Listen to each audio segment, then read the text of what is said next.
어느 날 작은 마을에 살고 있는 한 젊은 철학자, 준영이 있었다. 그는 주로 명상과 사색을 즐기며 시간을 보내는 사람으로 데이비드 휴메의 인과관계 이론에 깊은 관심을 가지고 있었다. 준영은 사람들에게 이 이론을 재미있게 설명하고 싶어 했지만 어디서부터 시작해야 할지 몰라 고민했다.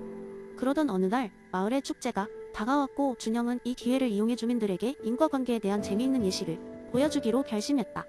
그는 우선 마을 청년들을 모아 자주 가던 카페에서 머리를 맞대고 고민하기 시작했다. 어떤 방법으로 이 복잡한 이론을 쉽게 설명할 수 있을까? 그들은 긴 토론 끝에 아주 흥미로운 계획을 세웠다. 축제 당일 준영과 그의 친구들은 마을 광장 한가운데에 무대를 설치하고 그 위에 커다란 당구대를 세워놓았다. 사람들이 모여들자 그는 설명을 시작했다. 여러분, 오늘 저는 데이비드 휴메의 인과관계 이론을 여러분께 쉽게 설명해드리려 합니다. 휴는 우리가 사건들의 연쇄를 통해 인과관계를 인식하는 것은 실제로 그들 사이에 필연적 연결이 있어서가 아니라 우리가 한 사건이 다른 사건을 따르는 것을 반복해서 경험했기 때문이라고 주장했습니다. 예를 들어볼까요? 준영은 첫 번째 당구공을 보여주며 말했다. 이 공은 우리가 원인이라고 부릅니다. 그리고 그는 공을 굴려 다른 공에 맞추었다. 이 공이 다른 공을 쳐서 움직이게 되면 우리는 이 변화를 결과라고 부릅니다. 자, 그런데 이것이 정말 필연적인 일일까요? 사람들은 고개를 갸웃거리며 준영의 말에 집중했다. 그러자 준영은 무대 뒤에서 돌고래, 인형을 길게 장치로 연결해 두었던 그의 친구 한 명을 호출했다. 그 친구는 긴 로프를 당겨 돌고래 인형이 튀어나와 당구공들을 한 번에 쳐내는 모습을 연출했다. 모든 사람들은 큰 소리로 웃음을 터뜨렸다. 자, 보세요.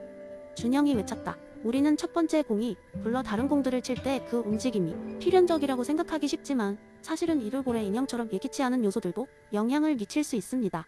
흉이 말하는 것은 바로 이겁니다. 인과관계는 우리가 경험한 것을 바탕으로 만든 기대와 습관일 뿐 필연적 진리는 아니라는 것이죠. 사람들은 호기심 어린 눈으로 고개를 끄덕였다. 그렇다면 우리 일상에서 이런 인과관계를 어떻게 이해해야 할까요? 한 어린아이가 물었다. 좋은 질문이야. 준영은 말했다. 흉의 이론은 우리에게 세상을 더 다양하게 바라보게 합니다. 모든 일이 우리가 예상하는 대로만 일어나는 것은 아닙니다. 예를 들어 비가 올 때마다 집 앞에 고양이가 나타난다고 해서 비가 오는 것이 고양이 때문이라고 생각할 수 없죠. 그저 두 사건이 우연히 반복되었을 뿐 필연적으로 연결된 것은 아닙니다. 준영의 설명은 사람들에게 큰 호응을 얻었고 그날 이후로 마을 사람들은 준영의 흉 이론 설명을 이야기하며 웃음 짓곤 했다. 놀기 좋고 배울 거리 많은 마을 축제는 그렇게 성공적으로 끝나게 되었다. 지금도 마을에서는 비슷한 방법으로 복잡한 철학적 이론들을 재미있게 설명하며 아이부터 어른에 이르기까지 모두가 배우고 즐길 수 있는 시간을 가지곤 한다.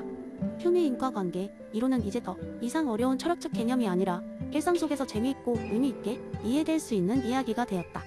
두 번째 이야기, 옛날 옛적 철학과 신학이 마치 중세의 록스타들처럼 뜨거운 관심을 받던 시절이 있었으니 그 시절에 한 톡톡 튀는 철학자가 있었으니 그의 이름은 토마스 아퀴나스였습니다. 오늘 내가 들려줄 이야기는 그의 유명한 이론 중 하나인 제일 원인을 바탕으로 한 흥미진진한 소설입니다. 중세의 어느 한 작은 마을에는 철학자들이 종종 모이는 터줏대감 같은 여관이 있었습니다. 이 여관은 마치 현대의 커피숍처럼 지적유의와 토론의 장이 되곤 했죠. 하루는 토마스 아퀴나스가 그 여관에 나타났습니다. 그의 도착은 마치 록스타가 공연장에 들어서는 것처럼 사람들에게 즉각적인 관심을 불러일으켰습니다. 사람들은 그에게 철학적 지혜를 청하려 몰려들었습니다. 그 중에서도 특히 눈에 띄는 사람은 나다니엘이라는 젊은 청년이었습니다. 나다니엘은 마치 소크라테스의 제자 플라톤처럼 아퀴나스에게 날카로운 질문을 던지는 것을 좋아했죠. 토마스 선생님, 예전부터 궁금했던 것이 있습니다. 세상의 모든 것이 원인에 의해 일어난다고 하셨잖아요. 그렇다면 그 원인들의 원인은 결국 어디서 시작되나요? 토마스는 미소를 지으며 나다니엘을 바라보았습니다. 나의 젊은 친구여, 그것은 바로 제일 원인이라는 개념으로 설명할 수 있지. 자, 내 이야기를 잘 들어보게나? 이를 통해 세상과 우주의 근본적인 비밀을 깨달을 수도 있지.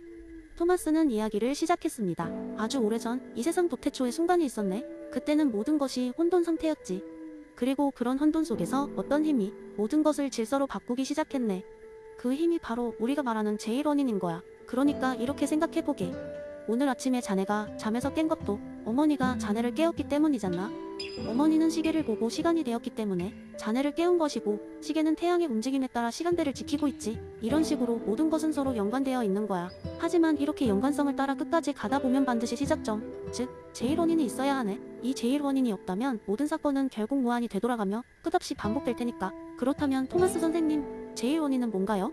그래서 난 그 제일 원인을 하나님이라고 부르고 있어. 하나님의 존재는 결국 이 모든 원인의 시작점, 즉 제일 원인이라고 할 수 있지. 하나님은 물리적 세계의 원인이 아니며 초월적인 존재로서 모든 존재의 근원을 이루는 것일세. 나다니엘은 토마스의 설명에 깊은 감명을 받았습니다. 하지만 모든 것이 이해된 것은 아니었습니다. 그는 질문을 계속했습니다. 그렇다면 그 하나님은 누가 만든 건가요? 토마스는 고개를 끄덕이며 대답했습니다. 좋은 질문일세. 나다니엘, 질문이 바로 철학과 신학의 오랜 숙제지. 제일 원인은 그 자체로 원인이 없는 존재일 수밖에 없네. 그래서 하나님은 시간과 공간의 제약을 받지 않을 뿐더러 그 어떤 것도 그를 낳지 않았다고 할 수 있네. 바로 제일 원인이니까. 나다니엘은 아직 많은 부분이 이해되지 않았지만 토마스의 설명을 통해 그 복잡하고 신비한 기운을 느낄 수 있었습니다. 그는 자신의 의문과 철학적 탐구가 끝나지 않았음을 깨달았습니다. 이 이야기는 단순히 한 철학적 개념의 소개에 머무는 것이 아니라 사람들에게 새로운 관점과 신념을 불러일으키는 도구가 되었죠. 그리고 그날 이후로도 나다니엘은 그 여관에 자주 찾아가 토마스 아퀴나스와 그의 친구들과 함께 철학적 담론에 빠져들곤 했답니다. 제일 원인이 아무리 복잡하고 심오해도 그것을 이해하려는 노력 자체가 우리를 더 나은 인간으로 만들어준다는 것을 깨달았기 때문이죠. 결국 이 모든 이야기는 원인과 결과의 연쇄 속에서 우리가 어디로부터 왔으며 어디로 가는지, 그리고 그 모든 여정 속에서 우리는 무엇을 배울 수 있는지를 지도해준 신비한 로드맵과도 같았습니다. 그리고 그 고리의 시작점에는 언제나 하나님이 계셨습니다. 이것이 바로 토마스 아퀴나스의 제일 원인을 통해 우리가 얻게 되는 가장 큰 깨달음인지도 모릅니다. 세 번째 이야기, 한 마을에 정글 속에서 하루하루 살아가는 동물들이 있었습니다. 이들은 토마스라는 지혜로운 거북이가 세운 마을에서 살고 있었죠. 마을 이름도 토마스 마을이었어요. 이 마을의 주민들은 모두 각자의 방식대로 생존하며 살아가고 있었지만 평화는 그리 오래가지 않았습니다. 하루는 사자 레오가 혼잣말을 했습니다. 이 마을을 혼자 다 먹여 살릴 수 있다고? 참나, 그런 일 없을 거야. 내가 제일 세니까 내가 규칙을 정할 거야.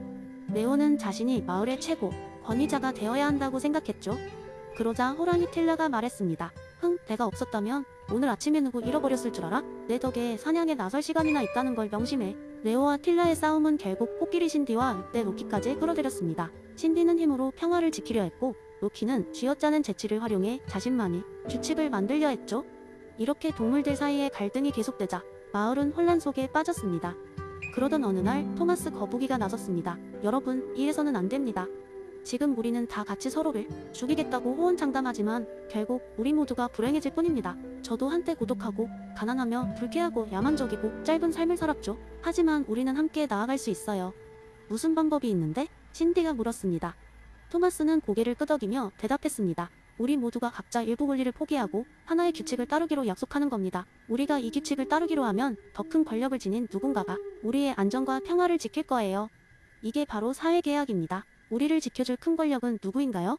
로키가 묻자 토마스가 말했습니다. 우리가 공동으로 뽑은 지배자 또는 규칙들을 지키게 할 리바이어던입니다. 리바이어던은 마을의 규칙을 정하고 그 규칙이 지켜지지 않을 때 벌을 줄 수 있습니다. 이 말을 들은 동물들은 처음에는 반신반의했지만 결국 토마스의 제안을 따르기로 했습니다. 그리하여 동물들은 각자 조금씩 힘을 모아 신뢰받는 지도자를 뽑고 규칙을 정하기 시작했습니다. 모든 동물들은 이 지도자의 지배 아래 일부 권리와 자유를 포기했지만 덕분에 더 큰 평화와 안전을 얻게 되었습니다. 동물들은 이제 더 이상 서로 싸우지 않고 규칙을 지키며 살아가고 있었습니다. 그들은 더 이상 고독하고 가난하며 불쾌하고 야만적이며 짧은 삶을 살 필요가 없었죠. 왜냐하면 사회계약이라는 지혜로운 시스템을 통해 그들은 서로의 생명과 재산을 보호하고 더불어 살아갈 수 있었기 때문입니다. 그리고 이렇게 토마스 마을의 동물들은 톰과 같은 지혜로운 리더와 함께 더 나은 세상을 만들어 나가기 시작했습니다. 네 번째 이야기, 한때 평화의 마을로 알려졌던 장소가 있었습니다. 이 마을은 작은 언덕과 맑은 시냇물 그리고 따뜻한 햇살 속에 자리 잡고 있었습니다. 그러나 시간이 흐르면서 마을 사람들 사이에 갈등이 생기기 시작했습니다. 마치 장자크 루소가 경고한 것처럼 자유롭고 평등했던 사람들은 이제 서로의 사일 재산과 이익을 위해 싸우고 있었습니다. 마을의 중심에 위치한 데저텍에는 마을의 최고 부호인 돈 루카스가 살고 있었습니다. 그는 자신의 재산을 지키기 위해 높은 담을 쌓고 경비병을 고용해 마을 사람들과 자주 마찰을 빚었습니다. 반면에 마을 끝자락에 위치한 작은 집에 사는 마리나는 늘 먹을거리를 구하기 위해 고민해야 했습니다. 이렇게 두 사람의 생활은 극명하게 달랐습니다. 이때 마을 장터에 한복판에 신비한 여행자 루이 씨가 나타났습니다. 그는 길을 가다가 이 마을에 들렀는데 마을 사람들의 갈등과 싸움이 끊이지 않는 광경을 보고 충격을 받았습니다. 루이 씨는 사람들이 한때는 평화롭게 살았다는 이야기를 듣고 이를 해결할 방안을 고민하기 시작했습니다. 루이 씨는 오랫동안 고민한 끝에 마을 사람들을 모두 중대한 회의에 소집하였습니다. 그 자리에서 그는 장자크 루소의 사회계약론을 설명하며 모든 소란을 잠재울 수 있는 방법을 제안했습니다. 여러분, 우리는 자연 상태에서 자유롭고 평등하게 살아갈 수 있었습니다. 그러나 사유재산과 이기심이 우리를 갈라놓았습니다. 이제 우리는 서로 간의 신뢰와 협력으로 새로운 계약을 맺어야 합니다. 그 계약에 따라 우리의 공동체를 다시 평화롭고 행복하게 만들어야 합니다. 돈 루카스는 처음엔 그의 말을 무시하려 했지만 마을 사람들의 지지가 커지자 결국 길을 양보했습니다. 마리나를 포함한 마을 사람들 역시 조금의 희생을 감수하더라도 장기적인 평화를 위해 동의했습니다. 루이 씨의 지도하에 마을 사람들은 서로 간의 계약을 작성하기 시작했습니다. 모든 사람은 자신의 권리와 의무를 공평하게 나누고 서로의 자유를 존중하며 공공의 이익을 최우선으로 하겠다는 서약을 했습니다. 또한 마을의 중요한 결정은 모두의 투표를 통해 이루어지기로 했습니다. 새로운 사회계약이 체결된 뒤 마을 사람들은 놀라운 변화를 경험했습니다. 돈 루카스는 자신의 재산 일부를 공공이익을 위해 기부했고 마리나는 더 이상 먹을거리를 걱정할 필요가 없었습니다. 마을 사람들은 서로를 도우며 공동체의 중요성을 다시 한번 깨달았습니다. 이후로도 평화의 마을은 그 명성을 되찾았고 여러 차례 사회계약을 새로 갱신하며 모든 사람이 공존할 수 있는 환경을 유지했습니다. 아니, 더 나아가 마을은 번영과 함께 사람들 사이에 진정한 연대와 협력이 무엇인지를 증명하는 이상적인 모델이 되었습니다. 이렇게 해서 루소의 사상은 단순한 이론에 그치는 것이 아니라 실질적인 변화를 일으킬 수 있음을 마을 사람들은 깊이 체감했습니다. 루소의 사회계약론은 그저 책 속의 지식이 아니라 실제 삶 속에서 각자의 역할을 다하고 타인을 존중하며 살아가는 방법을 제시한 것이었습니다. 마을 사람들은 그 이후로도 평화롭고 행복한 삶을 이어갔으며 이 이야기를 전해받은 이웃 마을들도 하나둘씩 사회계약의 중요성을 깨닫고 실천하기 시작했습니다. 그리고 이 모든 것은 루이 씨와 그의 가르침 덕분에 가능하게 된 일이었습니다.